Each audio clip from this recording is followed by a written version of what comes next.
Have you ever had someone come back into your life only to leave you even more confused? They said they missed you. They said they've been thinking. Maybe they even hinted that they want to see where this goes. And for a second, maybe longer, your heart lit up. You thought, this could be it. After all the waiting, all the growth, all the silence, maybe they're finally ready. But then something feels off. They're here, but still distant. They're saying the right words, but avoiding the deeper conversations. One moment they're warm, the next cold again. And suddenly, you're not just questioning them, you're questioning yourself all over again. Hi, I'm Jim Rohn, and if you've ever felt that ache of someone returning only to show you the same patterns that broke you before, this video is for you, because we need to talk about the difference between someone who's back and someone who's ready, and how to protect your peace when those two things don't line up. In this video, I'm going to walk you through what's really happening when an avoidant partner reappears without emotional clarity, and more importantly, what a securely attached version of you would do next. Because this isn't about whether they've changed. It's about whether you still lose yourself trying to make it work. So stay with me to the very end, because what I'm about to share could save you from stepping back into the exact loop you finally had the strength to walk away from. And if this kind of content helps you navigate love with more clarity and self-worth, be sure to subscribe and hit that bell, because healing isn't just about moving on. It's about moving forward with wisdom. Let's get into it. When someone comes back into your life and says they've changed, it's easy to want to believe them. You remember the good parts. You remember the version of them that felt connected, hopeful, even intimate at times. And now, they're standing in front of you. Maybe not physically, but emotionally. Saying they miss you, that they've been thinking, that they want another chance. But here's the truth you need to hold close. Real change doesn't speak in promises, it speaks in patterns. Anyone can say they've grown. Anyone can send a heartfelt message after weeks of silence. But what matters is what happens after that.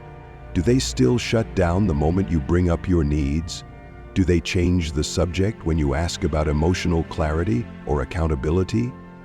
Do they respond to your vulnerability with defensiveness or deflection? Because if so, you're not witnessing growth. You're witnessing a return to familiarity.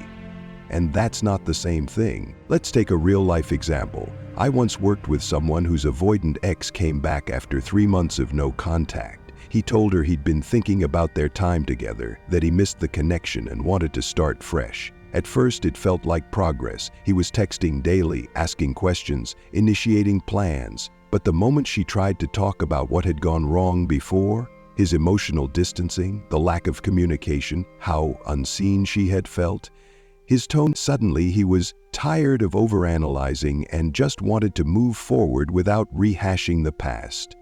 She felt the door closing all over again. That's not change. That's avoidance in a new outfit. Real growth is uncomfortable. It looks like someone staying present when the conversation turns vulnerable. It sounds like, "You're right. I didn't handle that well," instead of, "You're always bringing up old stuff." It feels like consistency, not just in their words, but in their ability to show up even when it's emotionally inconvenient. So before you step back into something, ask yourself, are their actions building safety or just familiarity? Are they different or just acting different? Because the person you're building your future with should be someone who doesn't just return, but who returns ready to be seen, ready to stay, ready to do the work. And that's a pattern you'll never have to change. It's one of the hardest truths to sit with. Just because someone comes back doesn't mean they're coming back for you. Sometimes they're coming back for the feeling you gave them, the sense of being cared for, seen, and emotionally safe. And if you're not grounded in your own clarity, it's incredibly easy to confuse that with love. Let's be clear, the bond you had was real. You're not making that up. You felt it. They felt it too. But the question isn't whether it existed. The question is whether it's being built now. Connection isn't something we just remember. It's something that's actively maintained through presence, communication, and reciprocity. And sometimes when someone comes back, They're not looking to reconnect in a new way. They're just trying to revisit the old emotional comfort you provided them without having to rebuild the structure it requires. Here's what this often looks like in real life. You haven't heard from them in weeks, maybe months. You've finally started sleeping through the night again. Your nervous system is no longer living in fight or flight. And then, bam! Their name pops up on your phone. It starts off sweet, maybe even cautious. Hey, just wanted to check in. I've been thinking about you, and your body floods with hope. Maybe this time is different. Maybe they finally see what they lost. But then you start noticing it. They're not asking how you've grown. They're not curious about what you've learned. They're not taking accountability for the things that hurt you. Instead, they're reminiscing about the time you held space for them, the way you used to make them laugh, how comfortable they felt with you. In short, they're remembering how you made them feel, but not offering anything new in return. That's nostalgia, not connection. And it's incredibly seductive. Because nostalgia wears the mask of closeness, but it costs you your clarity. See, familiarity is powerful. We are all wired to crave the known. When someone feels familiar, it triggers a sense of safety, even when that familiarity came from a cycle that ultimately drained you. And that's where the trap is. You start to confuse the feeling of comforting someone else with being comforted. You mistake being emotionally available for someone as being emotionally connected to them. And those are two very different things. Ask yourself this, and ask it honestly.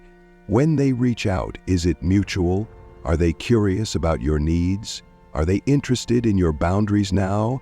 Or are you still doing all the emotional lifting while they float on the surface of old feelings? Because there's a big difference between someone saying, "I miss what we had," and someone saying, "I'm ready to rebuild what we lost," with accountability.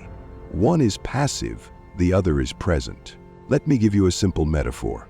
Imagine a house you built together, a relationship. Over time, cracks form. You tried to patch them, hold the walls up, even when it became too heavy. Eventually, it collapsed. Now they've come back, standing in the rubble, and instead of picking up a hammer or asking what went wrong, they're saying, "Remember how nice it was when the sun came through the window?" It's sweet, it's honest, but it's not construction, it's not repair, it's not movement. So you have to ask yourself, am I being loved here or just emotionally reused? That question doesn't come from bitterness, it comes from self-respect. It comes from realizing that someone who truly values you doesn't just want the feeling of being close to you, they want to earn their way back into your life through action, consistency, and emotional courage. Familiarity will always knock first, but connection walks through the door with honesty, effort, and a willingness to get uncomfortable. And you deserve connection, not just recognition, not just memory, not just a "hey, I miss you," but a real two-way invitation to begin again.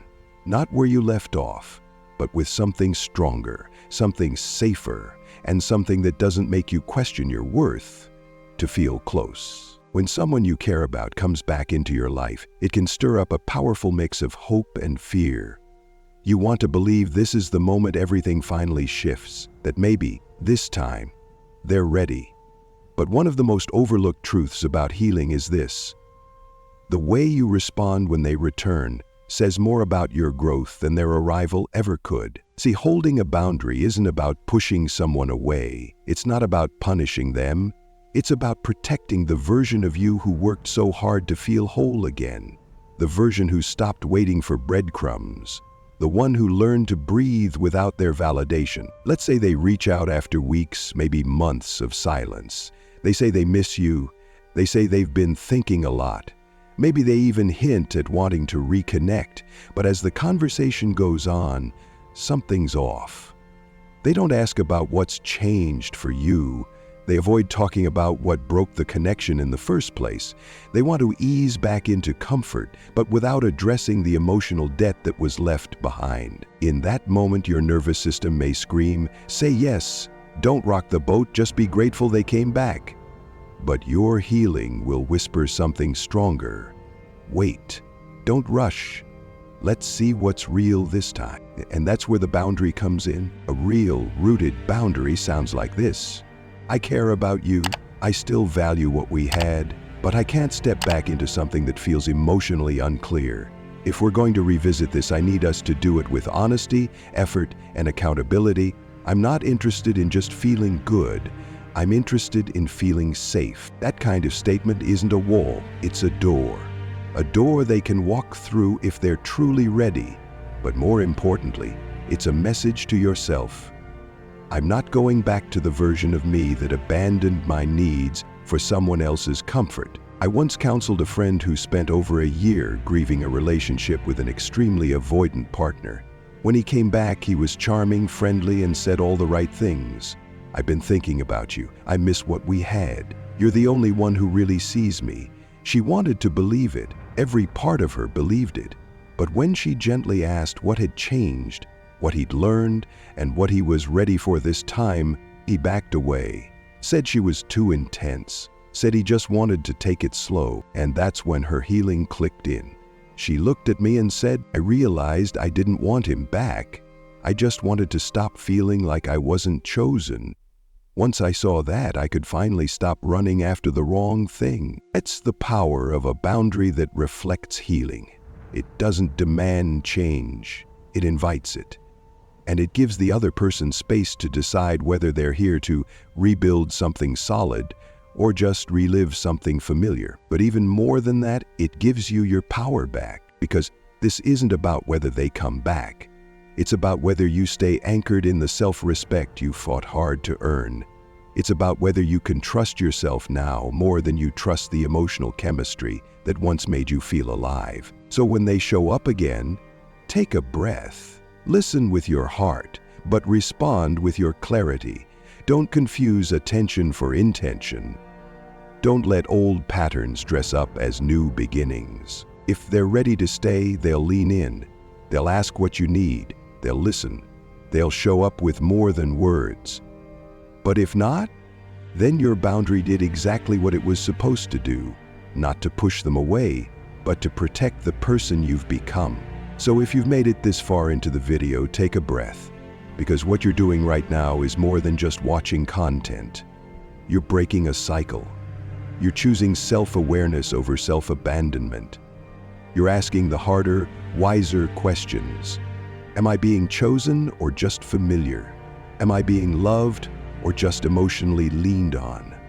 That's powerful, that's healing, and that deserves to be honored. We've covered a lot here.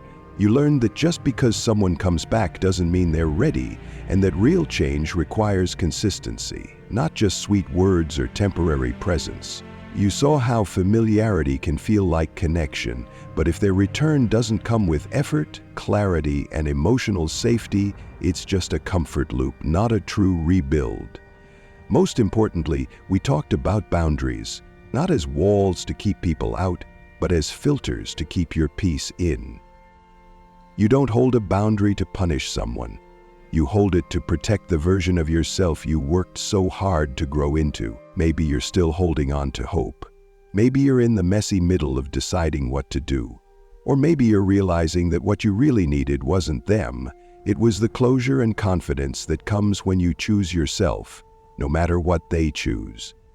Wherever you are, I want to thank you for being here, for listening, for thinking deeply, for valuing your own emotional clarity, even when the world tells you to just be happy they came back.